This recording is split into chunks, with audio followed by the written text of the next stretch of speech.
head and close our eyes as we begin our time together.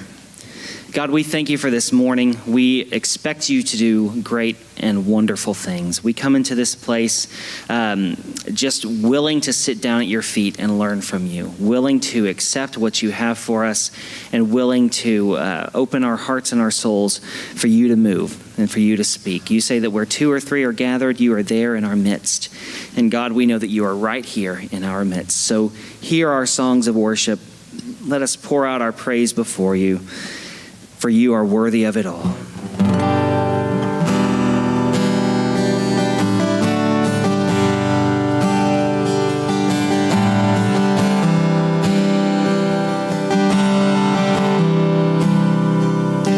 There's a place where mercy reigns and never dies. There's a place where streams of grace flow deep and wide, where all the love I've ever found comes like a flood, comes flowing at the cross. At the cross, where surrender my life. I'm in awe of you. I'm in awe of you. Where your love and white, I owe to you. I owe to you, Jesus.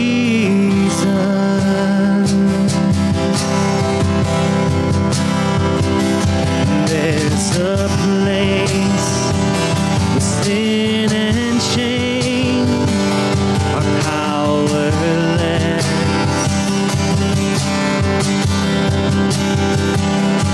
where my heart has peace with God and forgiveness,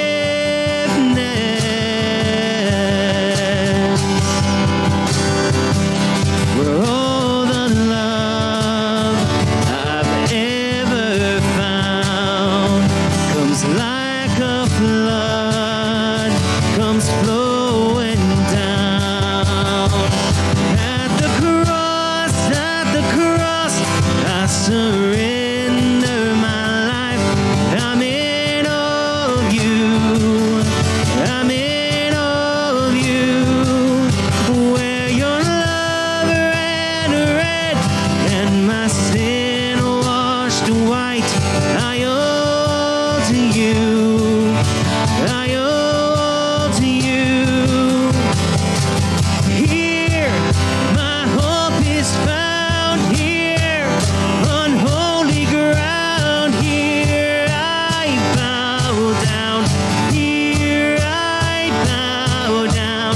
Here, arms open wide. Here, you save my life. Here I bow down. Here I bow at the cross. Surrender my life. I'm in awe of you. I'm in awe of you. Where your love ran red and my sin you. I owe to you. I owe to you. I owe to you.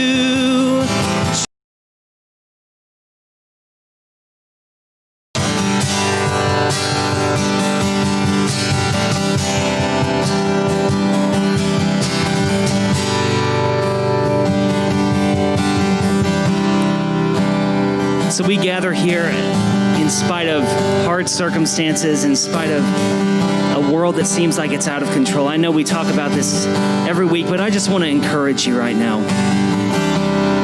I Isaiah chapter 43, verses 1 through 2 and 16 through 19. I just want to read this to you right now. It says, "But now, thus says the Lord of Jacob, he who created you, O Jacob, he who formed you, O Israel, fear not, for I have redeemed you.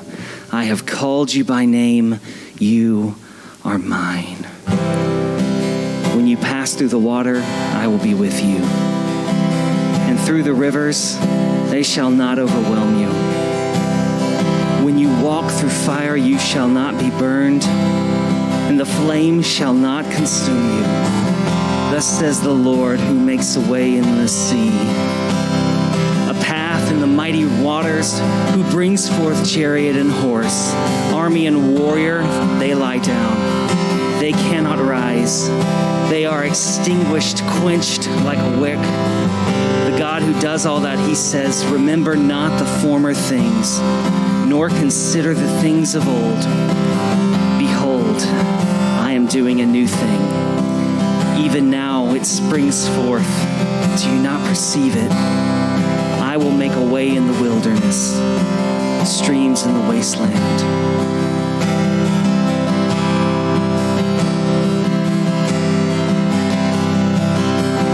You turn mourning to dancing. You give beauty for ashes. You turn shame into glory. You're the only one who can. You turn graves into gardens. You turn bones into armies. You turn seas into highways. You're the only one who can. You're the only one who can.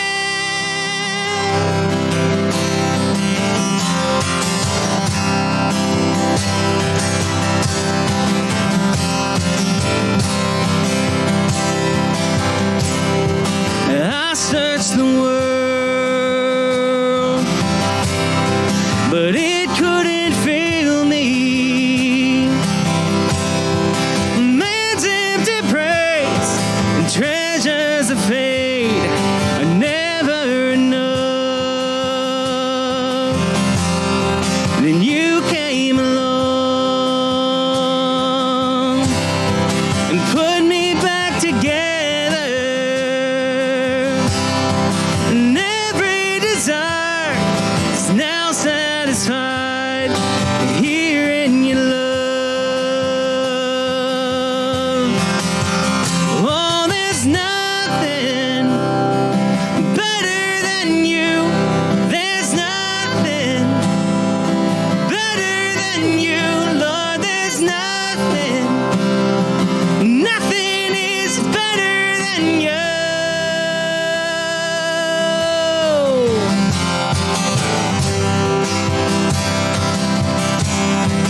I'm not afraid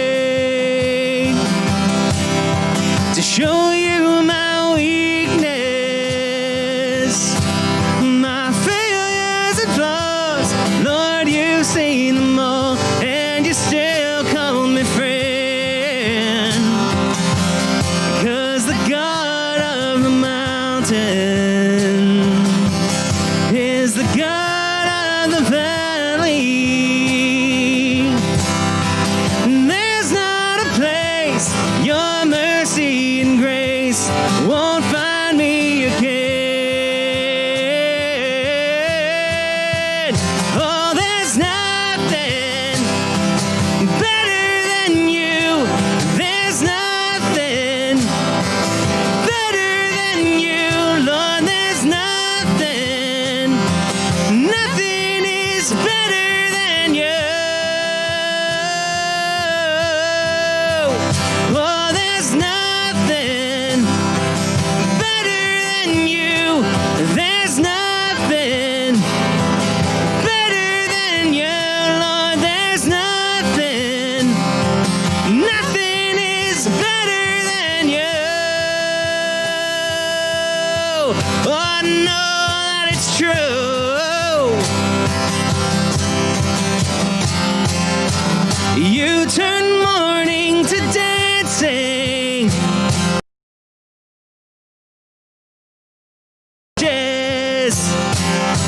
You turn shame into glory. You're the only one who can. You turn mourning to dancing. You give beauty for ashes. Turn shame into glory. You're the only one who can. You turn graves into gardens. You turn bones into armies. You turn seas into highways.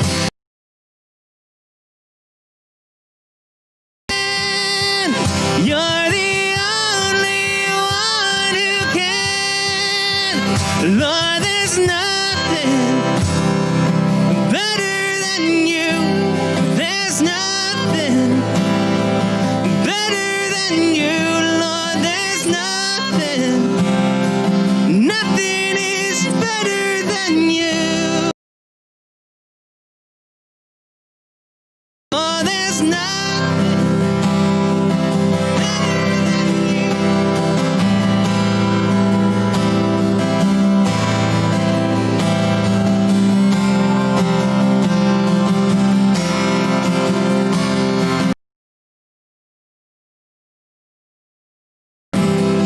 Oh, there's nothing better than you. There's nothing better than you, Lord. There's nothing. Nothing is better than you. Amen. Lift him up.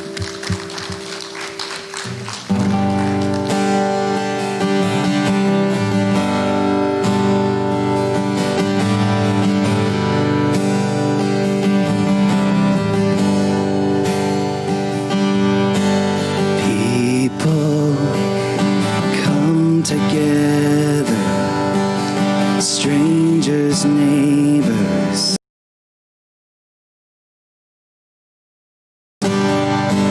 children of generations, of every nation, of kingdom come. Don't let your heart be troubled. Hold your head up high, don't fear no evil. Fix your eyes on this one truth. God is madly in love with you. Take courage, hold on, be strong. Remember where our help comes from.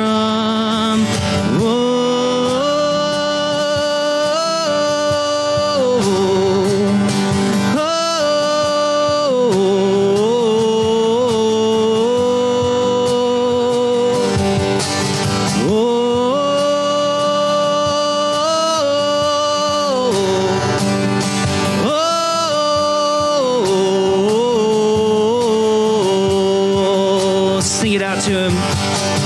Jesus, our redemption, our salvation is in his blood. Jesus, light of heaven, friend forever, his kingdom come. Don't let your heart be troubled. Hold your head up high, don't fear no evil. Fix your eyes on this one truth. God is madly in love with you. Take courage, hold on, be strong. Remember where our help comes from.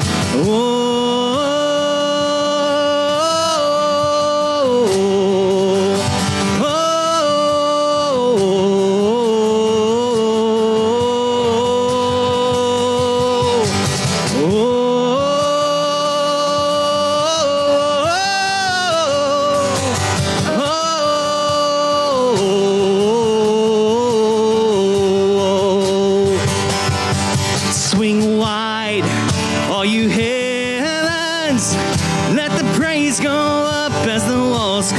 down.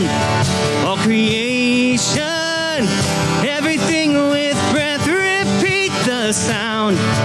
All his children, clean hands, pure hearts, good grace, good God. His name is Jesus. Sing that out, swing wide. Swing wide, all you hear, come down. All creation, everything with breath, repeat the sound. All his children, clean hands, pure hearts, good grace, good God. His name is Jesus. Oh.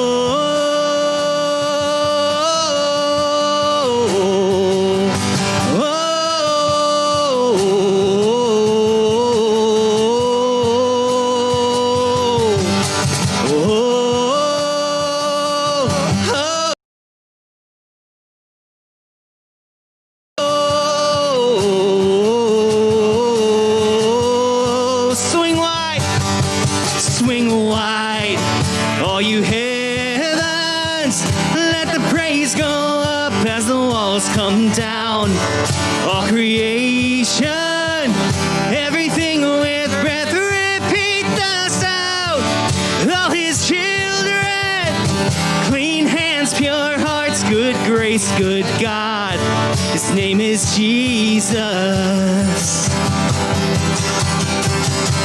Jesus, our redemption, our salvation is in his blood. Jesus, light of heaven, friend forever, his kingdom come. Amen. You guys can go ahead and be seated.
Faces, you look wonderful. Thanks for joining us online too.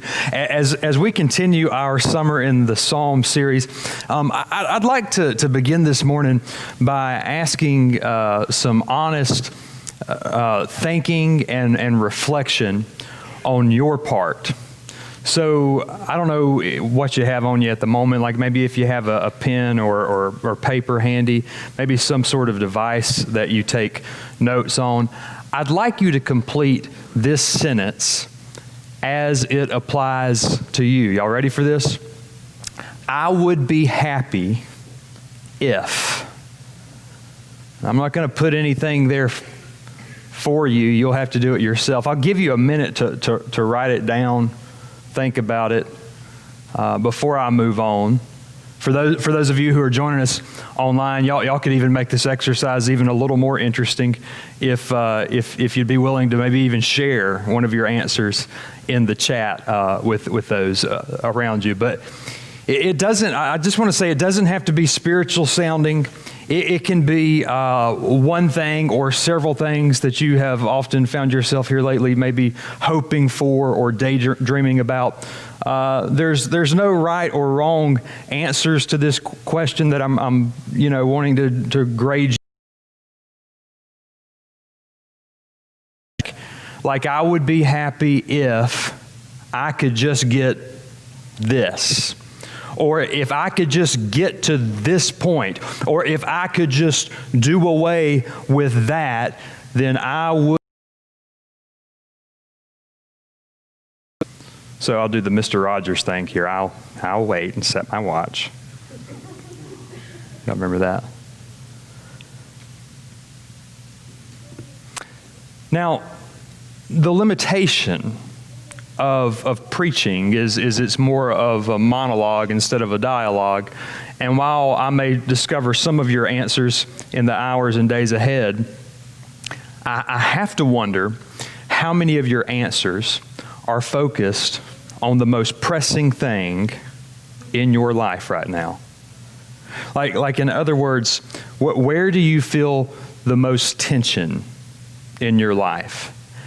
And is that tension somewhat related to whatever you put in that blank space beside happiness? For some, I'm just spitballing here, but for some, the tension which troubles the path to happiness within you could maybe have to do something with loneliness. That blank space maybe that you wrote upon, maybe you're longing for companionship. It might be romantic in nature, a guy or a gal, or maybe just a friend. Doesn't have to be romantic. I mean, it's just friendship, or maybe just more of a present family or family members at the time. Some of you might be feeling the tension of financial security.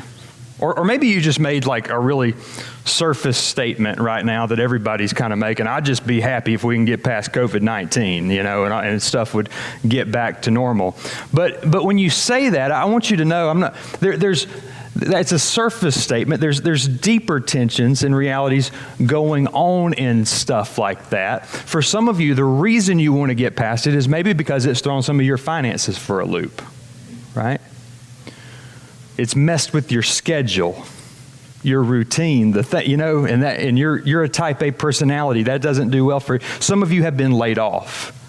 Some are anxious about what's going to happen when the school year comes back around and what that's all going to look like with your kids, because, the type of work that you do, you can't do that to the level you want to do it and then teach your kids at the same time.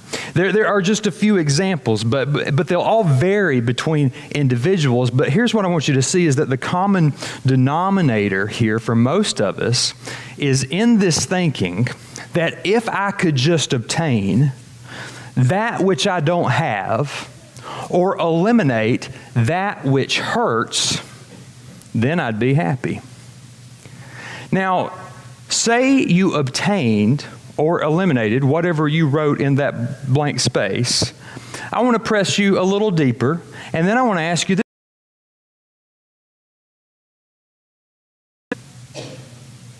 Have you ever thought about or found that some of the things that you and I have longed for, thinking that they would equal happiness or the good life, actually had an expiration date? If you're old enough, I know you can. There's always something someone's longing for that will equal happiness that someone else has already acquired and feels like it came up short. It wasn't as advertised. Like in other words, just let me be real blunt with this. Somewhere right now, there's a man who got the education, he got the girl, he got the kids, he got the job stuff, and he still ain't happy.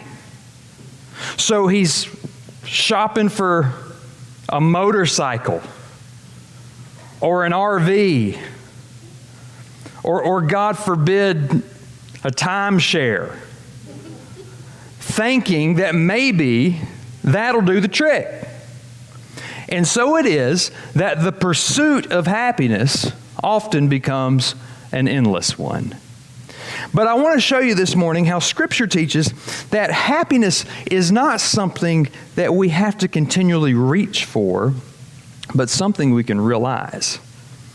Now, some of you may be surprised if you're watching or something to think that the Bible even speaks of happiness because, well, for one, some Christians just don't exhibit much happiness at all. I think many churchgoers put off the impression that becoming a Christian means converting to just being serious all the time, never being able to loosen up and have any fun. Not everyone knows the name Ellen Glasgow, but you'll know exactly what she meant when describing her father, who happened to be an elder in the Presbyterian Church. She said, quote, "He was entirely unselfish, and in his long life, he never committed a pleasure." And perhaps some listening right now may also be internally pushing back here with, the difference between joy and happiness. You're going there. You're a good church-minded person. And while we're commanded to be joyful, as I talked about a few weeks ago, God isn't as concerned with our happiness as He is our holiness. Some of you have heard that before, or something like that. And I will concede, yes, that there is a biblical difference between joy and happiness, but that is not to say that happiness is an unbiblical subject or point of interest.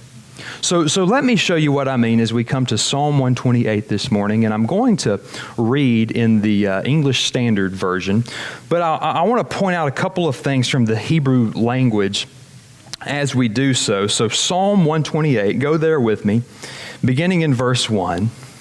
It says, "Blessed is everyone who fears the Lord, who walks in His ways.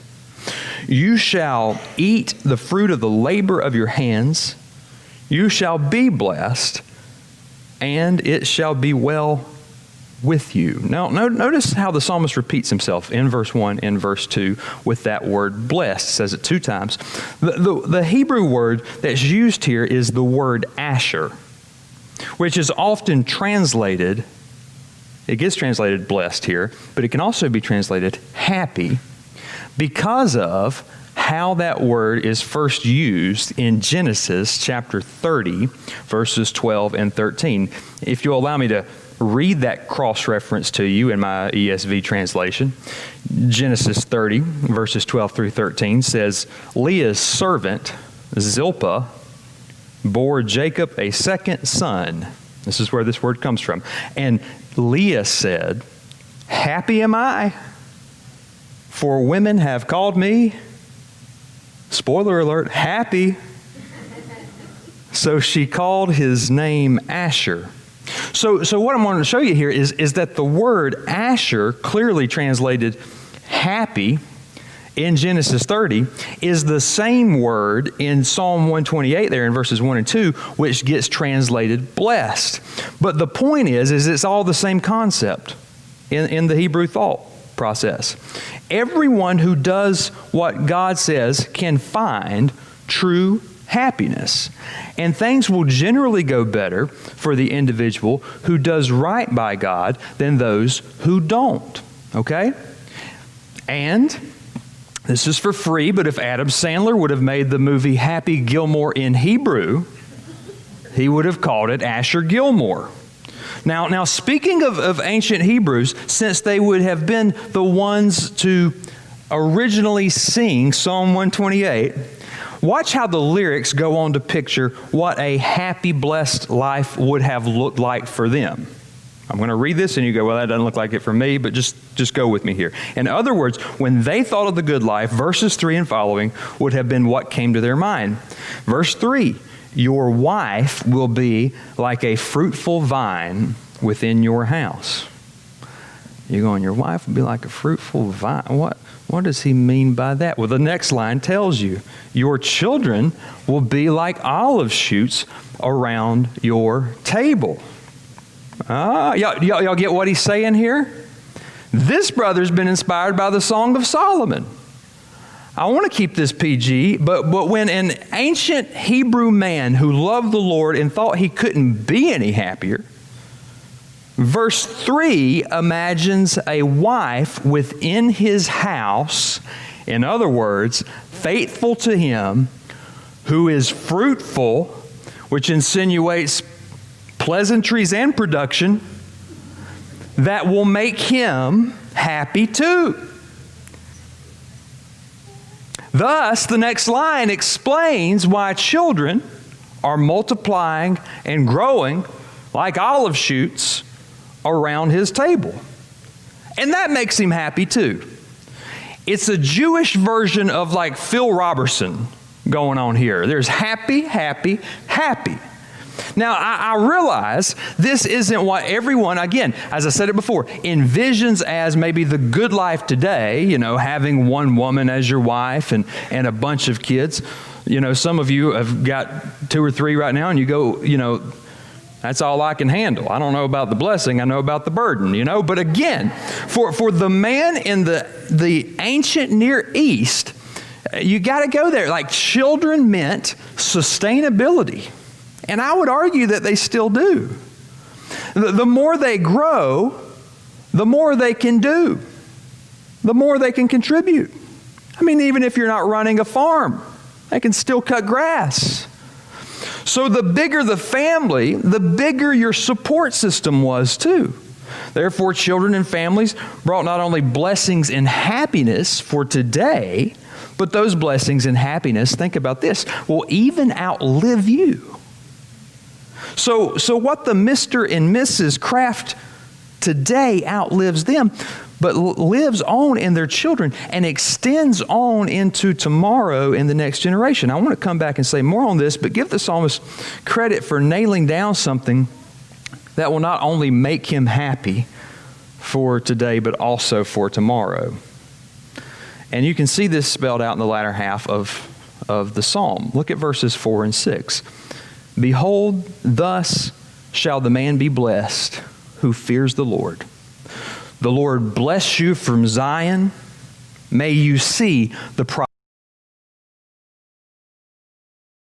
life, and may you see your children's children. Peace. Now, I love, and it's sort of, if you think about it, takes different pictures. No matter what stage of life you're looking at, this community remains the same. You just got the picture of an individual. By all accounts, that person could even be else is mentioned except the individual. Right there, that if such a person learns to, takes time to learn how good God is and do what God says, that individual can live the best, happy life. Investing in work that matters, and even, he says it there, even sort of tasting some of its fruit. And then verse 3 comes along, giving us another picture. More of a family life. It's a domesticated life. Like the old country song, I'm just a common man. I drive a common van. My dog ain't got a pedigree.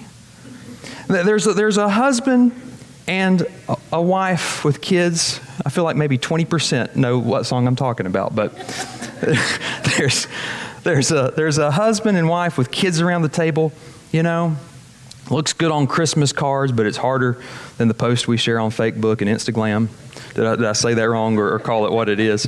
And yet the psalmist tells us that we can cultivate a happy life there too. If we learn how good God is in what He's given us and do what God says within even this particular season.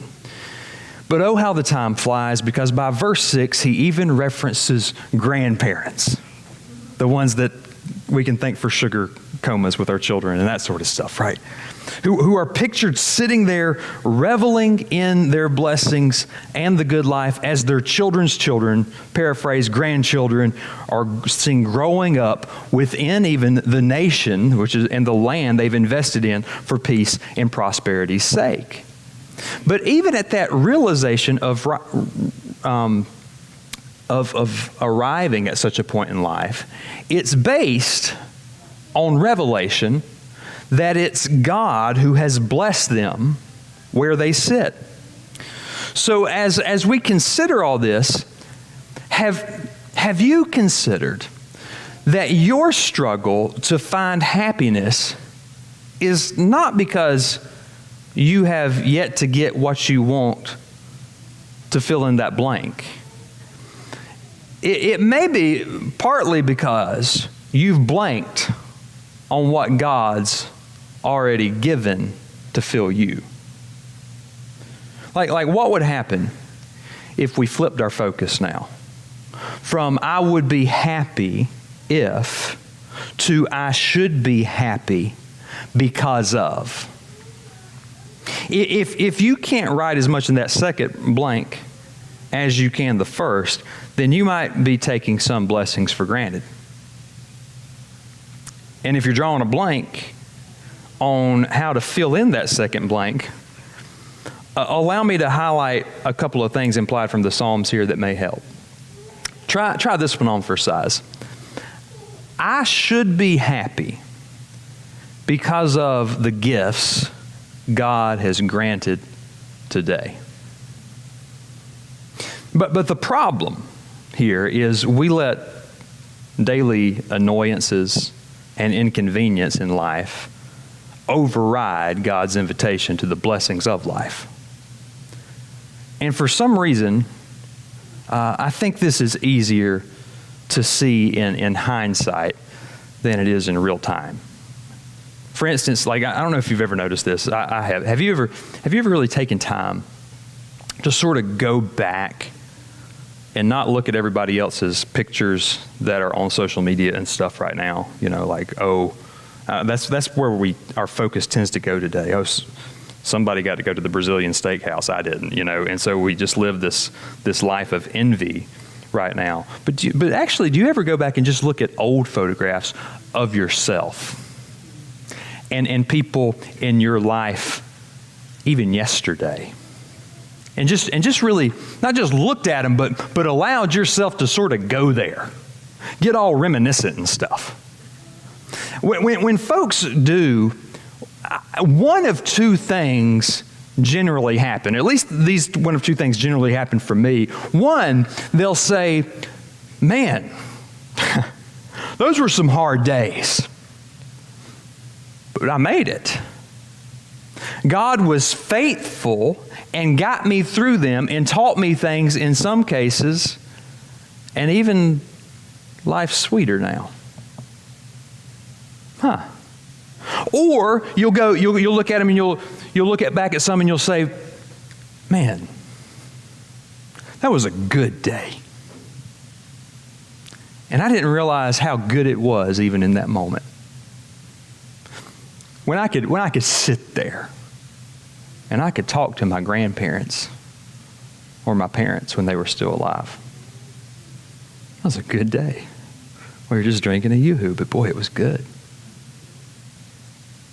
Man, that was a good day when my kids would come in and bother me and I could hear their voices throughout the house.